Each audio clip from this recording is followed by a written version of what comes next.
In the middle of a silent economic storm that's sweeping across China, fruit, once the symbol of abundance and prosperity, is now rotting under the sun, unsold, unwanted. The crisis is not loud. There are no headlines screaming collapse. But if you listen closely, you'll hear it. In the silence of fruit markets, in the anguish of farmers, in the unbearable weight of harvests turned waste. This is not just a story about fruit. It's a mirror of China's deeper economic and environmental fractures, where agriculture, trade wars, and climate change collide. Today on China Panorama, we dive deep into a rural tragedy that's unraveling in real time, one that's invisible to most of the world, but devastating to those who feed it. Across China, once bustling fruit markets have turned into ghost towns. The vibrant colors and sweet aromas have vanished, replaced by silence and decay. Fruit that once symbolized prosperity now lies in piles, bruised, rotting, and forgotten. In Guangxi, mangoes lie scattered along the roadside. A farmer, overwhelmed with despair, operates a bulldozer, not for farming, but to destroy tons of his own produce. If I weren't forced to this point, I would never crush my mangoes like this. In Baise, the largest fruit wholesale market in the region, oranges sit in mountains by the roadside, slowly turning brown under the sun. The price? Less than 2 yuan per kilogram, not even enough to cover transportation. A seller opens a box of imported mangoes and finds them already rotting from the center. I can't sell this, it's bad luck. But I won't pass this on to customers. And this isn't just Guangxi.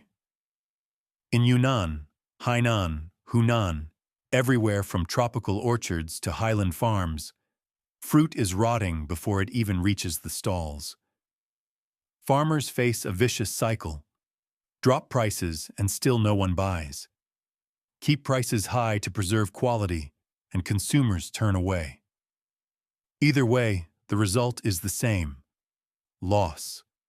A viral video shows a vendor in tears, screaming in frustration after a full day earning only 10 yuan, about $1.30.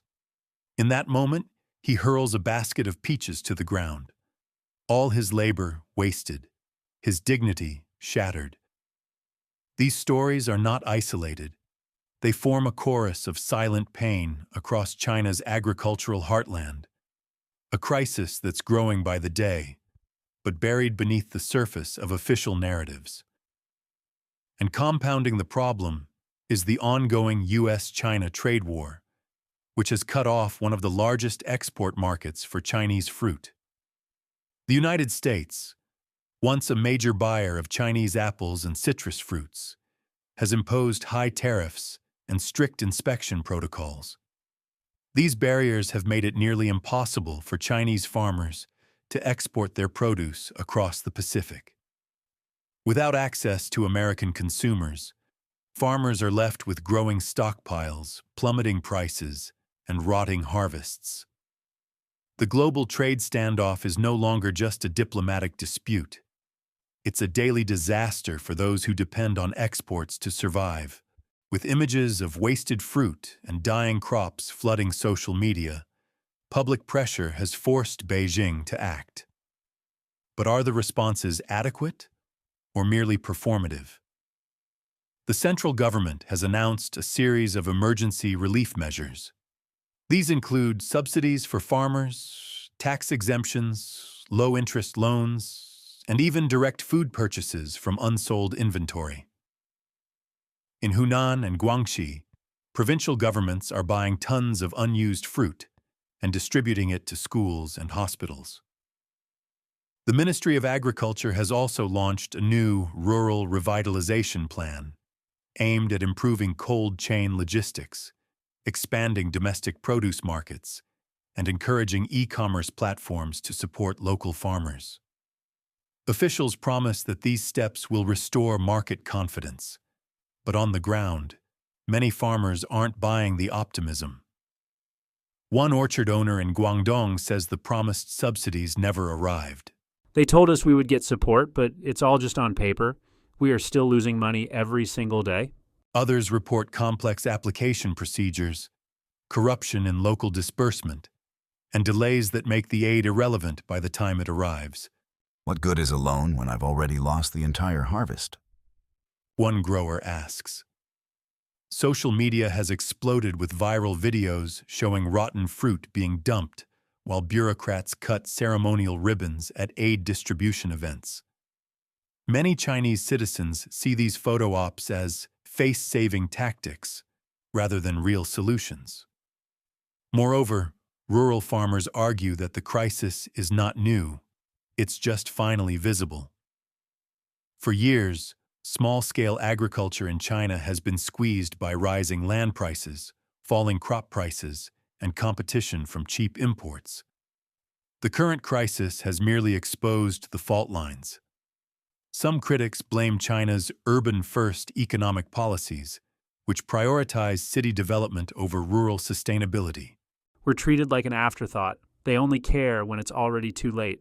In response to the criticism, some state media outlets have begun shifting the narrative, suggesting that market oversupply is due to misguided planting trends by farmers themselves.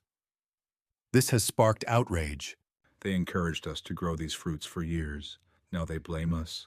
In the shadows of spoiled fruit and empty wells, another crisis is growing, one of people, purpose, and place. Says a former lychee farmer who moved to Guangzhou. We came here thinking there would be work, but everything is either shut down or already taken. The social cost is mounting. Families are being split. Elders are left behind with no support. Children drop out of school because their parents can't afford fees. Meanwhile, those who stay in rural areas face growing isolation, deepening poverty and hopelessness. In some counties of Hunan and Anhui, rural protests have erupted, sparked by failed harvests and delayed subsidy payments. Videos have surfaced of farmers clashing with local officials, demanding water, aid, or simply a voice. These aren't isolated events. They're the early signs of a deeper fracture between China's modernizing ambitions and the fragile human fabric of its countryside. What happens in China's fruit orchards doesn't stay in China. As the world's largest producer of apples, pears, and citrus fruits, China plays a crucial role in the global agricultural supply chain. Its domestic turmoil is already sending shockwaves through international markets. Export volumes are plummeting. In the first half of the year, Chinese fruit exports dropped by over 30%. Key partners like Thailand, Russia, and the Middle East have seen sharp declines in shipments. In some ports, containers filled with overripe or spoiled fruit are being turned away, the result of logistical delays, quality issues, and a breakdown in cold chain storage systems. China's internal instability is also affecting upstream industries, from packaging and cold transport to fertilizer and agri-tech. Countries that rely on Chinese agricultural equipment or greenhouse materials are experiencing delays and price hikes. If millions of Chinese farmers abandon agriculture, the global labor market could shift. Migration patterns may change. Prices for everything from apples to garlic may fluctuate wildly. And the vision of China as a stable supplier, one that feeds both itself and others, begins to falter. The consequences are no longer hypothetical. They are real, tangible, and accelerating. This fruit crisis is not just about agriculture. It's about what kind of future China chooses to build, for its farmers, for its economy, and for its people. Will it double down on control, suppressing bad news and managing appearances? Or will it confront the hard truths and pursue structural reforms that empower rural communities? Images of farmers dumping watermelons, peaches, and lychees on roadsides are more than symbolic. They're warnings. Warnings that unless policy catches up with reality, collapse can happen not just in fruit markets, but in public confidence. This is not a story unique to China. Around the world, agricultural systems are breaking under pressure, from climate change, corporate monopolies, trade wars, and mismanagement. But China, with its sheer size and centralization, may be the first to reveal just how fragile modern food security can be, and just how fast abundance can turn into waste. The world is watching. Will China change course before it's too late? Or will it allow the rot to spread?